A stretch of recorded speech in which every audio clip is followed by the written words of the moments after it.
Take heed and bear witness to the truths that lie within, for they are the last legacy of the Haradrim. I take the following knowledge from a surviving fragment of one of the scrolls of the Church of Zakarum. In it, the unknown scribe tells of events which took place millennia before the founding of the church. Thus, the descriptions are of questionable validity. I personally believe that the tales came from earlier and unknown sources. I have my suspicions, which for a time I will keep to myself, although I might expatiate on these in a later writing. The scroll describes a war fought by the agents of light and order against creatures of chaos and shadow, that is to say, forces of both the high heavens and the burning hells. This war was most commonly fought within the realm of Pandemonium. According to one of the earliest necromancers, the angels and demons battled over control of one essential object, the heart of creation, the World Stone. The World Stone is not, as the name implies, a mere stone. It is a colossal mountain-sized object which was believed by many and is supported by multiple petroglyphs and ancient sculptures to be the actual eye of Anu, the One. According to the legend to which I subscribe, the World Stone is an artifact of unimaginable power. Lacking the specificity and background to scholars such as I would like, a belief exists that control of this stone changed hands many times over the eons. Oral history tells us that the World Stone allowed the side that possessed it to alter reality and create life in worlds almost without restriction. The account continues that angels used the stone to build worlds of perfect order in line with their ideals of justice, hope, wisdom, fate, and valor, whereas demons used the stone to create unfathomable engines of annihilation and worlds of destruction, terror, and hatred. However, these worlds created by angels and demons never flourished. They were inherently flawed and doomed to wither and die. I know not whether such worlds were ever created, or if they were, whether any of them still exist. To the best of my knowledge, no man has ever beheld such a world. Therefore, I suspect that this account is literary license. What we can all agree upon, however, is that this object was of great importance, and that whatever its use, it was greatly coveted by the angels and demons.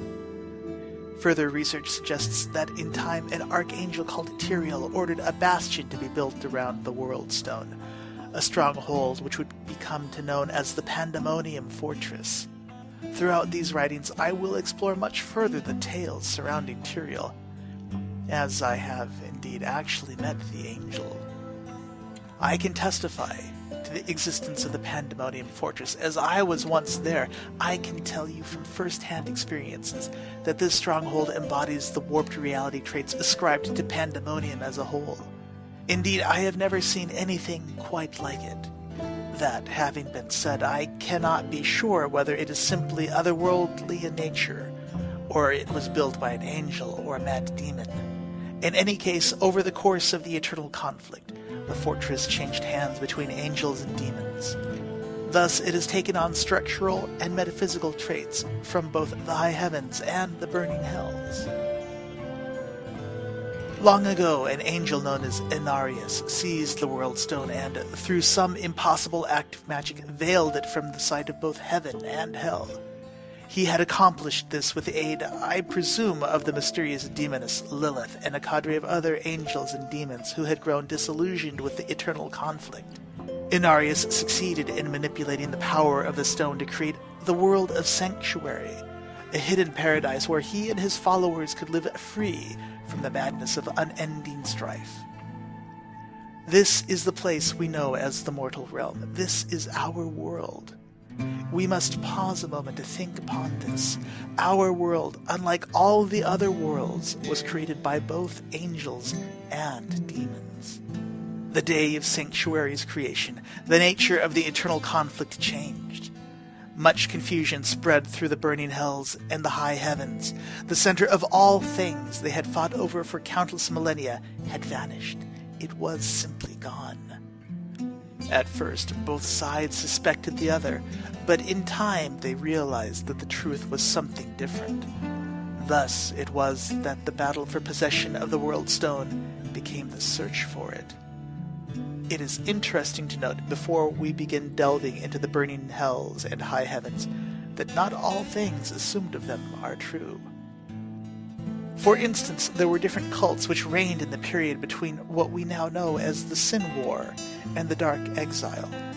It was believed by some that the high heavens and the burning hells were places where the souls of men went when they died, that men were either rewarded for their virtues in the high heavens or received punishment for their failings in the burning hells.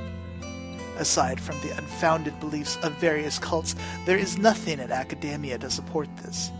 It is important that the reader understand that the high heavens and the burning hells, much like the realm of Pandemonium, are actual physical locations in this universe.